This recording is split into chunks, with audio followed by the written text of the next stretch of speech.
Bonjour. Irene, you want to translate? Huh? Thank you. Okay. Does anybody know what this is? I know, it looks like a cooking pot, but it's not. It's actually my first instrument. I was 2 years old, and I would pull them out of my grandmother's cabinets. She would be cooking, she'd be making dinner, and I'd bang away and bang and bang and bang and bang away on these pots and pans. My whole family thought I was making noise. And they were wrong.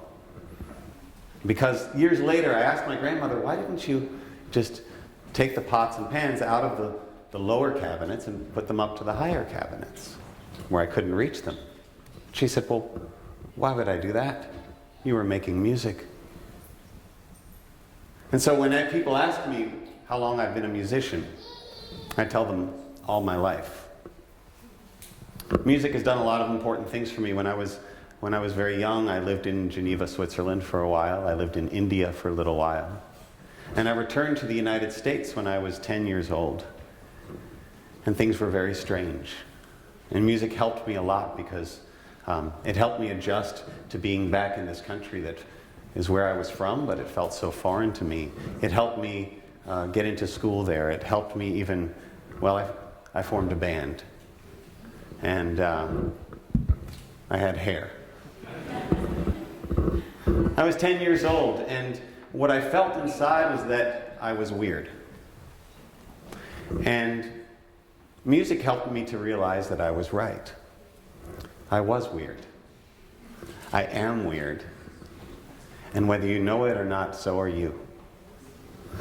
And the beauty and the power that you have comes from recognizing how weird or unique that you are. Oops. So, later on I actually wrote a song about being weird or being different and how much bravery and how much power that can give you. You have a part in this song, though. It goes like this. That's all you have to do. Ready? 1, 2, 3. Vous êtes meilleurs de les Américains. Okay. 1, 2, 3. Yeah, okay.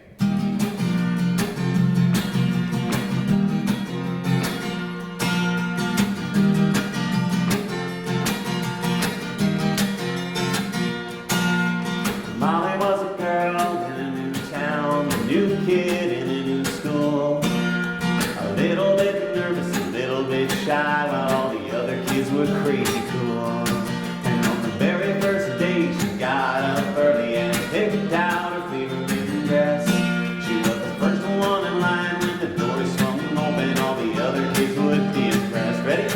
And she said, look at that, look at that. What is she wearing? Would you look at that? Look at that, look at that.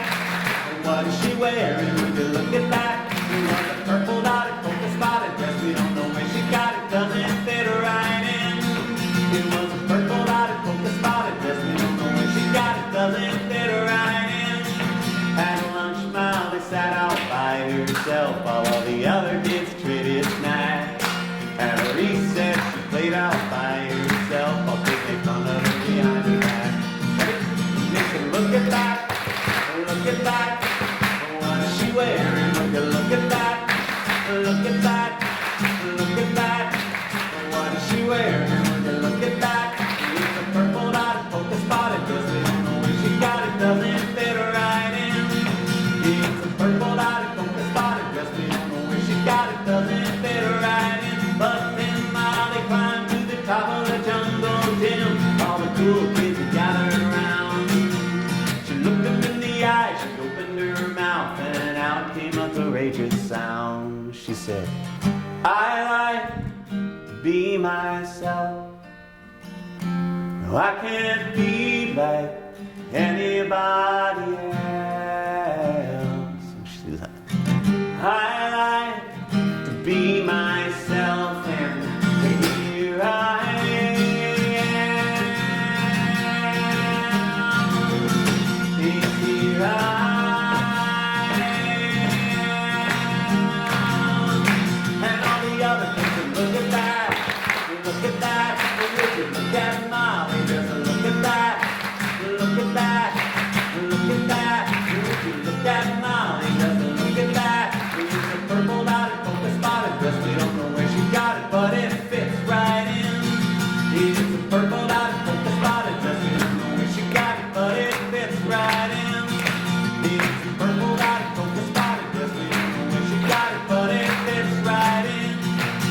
The purple light and polka spider just didn't know where she got it, but it fits right in.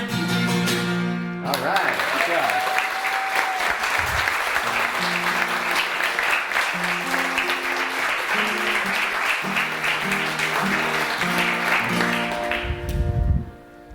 And so I became a professional musician, and less hair, but it was still a lot of fun. And I even formed a band with grown-ups this time, and we played all over the world. I even got to play at the Montreux Jazz Festival in Switzerland. That's where that is. My music took me to India. My music took me to schools in Africa, and even stranger places than that. But I asked myself a question. This question kept bothering me. And the question was, yes, okay, but now what? What's next? It didn't feel like enough to just have followed my passion. It's a big thing, but it didn't feel like enough. So, one day I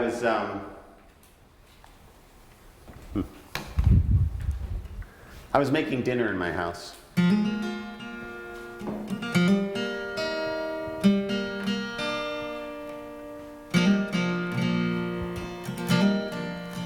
And I was watching the news. I usually do that when I'm making dinner. And there was all sorts of awful things on there, and suddenly what I was seeing were all of these refugees. They were coming from Syria and Iraq and Afghanistan, but mostly Syria, and they were going to Greece. And I didn't want to watch. I wanted to turn it off. They were coming in these small little boats, these rubber boats, across an ocean. It was incredibly dangerous. And they were kids just like you. And they were mothers just like you. And they were fathers just like me. And I realized that I didn't want to watch, but that I had to watch, and they were both for the same reason. Because when I looked closely at them, I saw myself. And when I looked closer, I saw my own homelessness. And when I looked closer, I saw my own brokenness. And when I looked closer, I saw my own beauty. And that's when I got angry, really angry. I was angry not only because these were refugees and this war in Syria had made them leave their homes. There were people bombing their homes. They had to leave. That's not the only reason I was angry. I was really angry because there was nothing I could do. I felt helpless. Who am I to stop a war? And then there was a knock on my door. Now, it was dinner time, you understand, and I live just outside of Washington, D.C. And in the part of that area where I live, people don't knock on the door at dinner time. It just isn't done. But I looked out the window, and it was actually my next door neighbor. Their daughter is named Emma. She's 8 years old. She wears glasses. She's blonde. And she had a little red wagon with her, just like this one. So I opened the door to Emma, and she explained that she was collecting things, supplies, for some people in the southern part of our country where there was really horrible flooding, just like there's been here in France recently, right? And there were people that had lost their homes and lost lives and lost everything they had, and she was collecting shampoo and toothpaste and toilet paper. And she and her teacher were actually going to drive down on the weekend and deliver. It was maybe 8 or 10 hours drive away. They were going to deliver all of these things to these people in need. And she explained that unfortunately, when on that weekend it was going to be her birthday. And that was the only bad thing, that she would have to spend her birthday down there. But also she said that her best friend was going to come with her. And after all, maybe actually that was a really wonderful way to spend her birthday.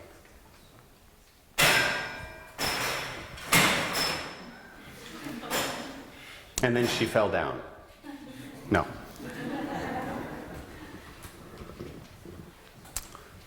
I'm here to tell you that that girl, Emma, is the answer to my question.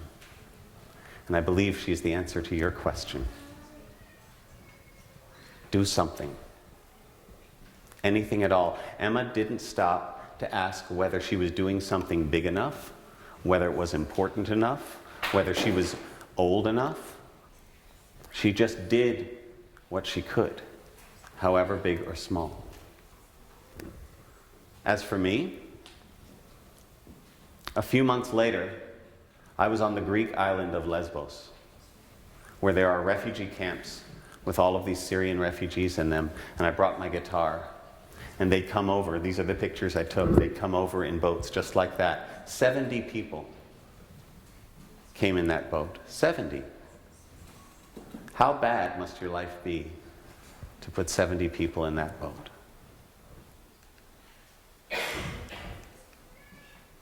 These are the life vests that they wore.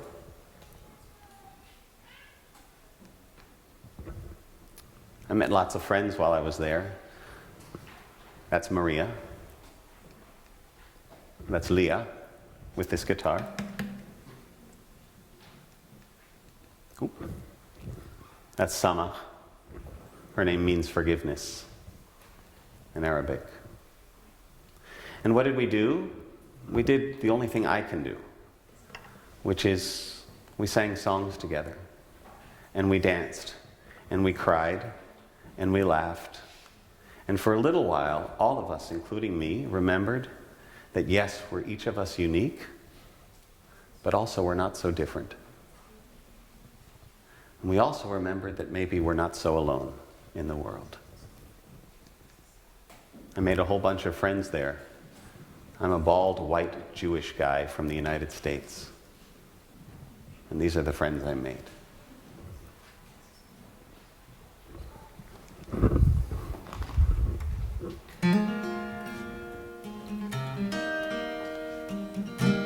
So if Emma is the answer, then so are you. Do something. You can start today. You must start today. And it can be anything. It can be showing kindness to someone here that you don't know yet. And I promise that will grow larger day by day. One of the things you can do is that I'm going back to Lesvos tomorrow. I'm going there for 2 weeks. And we have a station right back there where if you like, you can make a little note, a little card to any of the people that I'm going to see, whether they're children or adults. It can be a picture. It can be a heart. It can be something you write. Anything. That's how we begin.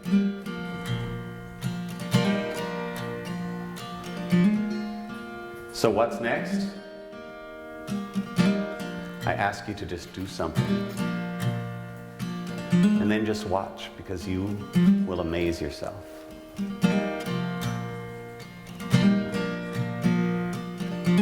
You looked up at the stars and said, I don't know a single constellation. We lay on our backs, swallowing the nameless night, and though we fall in love with our particular formations, all we'll ever be is dark and light. I want to be of the earth. I want to breathe in the sound and feel my hands reaching deep in the ground. I want to dance with the trees, not like some tree-hugging boy, just as a free-loving body, embodying joy. I want to be in the world. I want to revel in toil. I want to feel my feet 10,000 feet in the soil. I want to burst when I'm full. I want to shine like a man, not like a pattern of stars, just as the light that I am.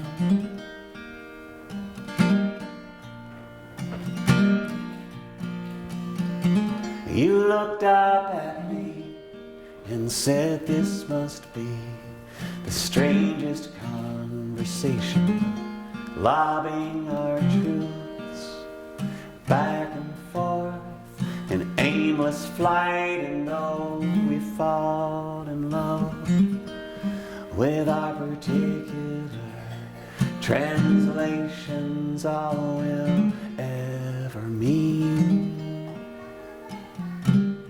is love. And I wanna be of the earth, I wanna breathe in the sound and feel my hands reaching deep in the ground. I wanna dance with the trees, not like some tree hugging boy, just as a free loving body and joy. I wanna be in the world, I wanna revel in toil, I wanna feel my feet 10,000 feet in the soil. I wanna burst when I'm full, I wanna shine like I'm mad, not like a pattern of stars, just as the light that I am, not like a pattern of stars, just as the light that I am, not like a pattern of stars, just as the light that I am.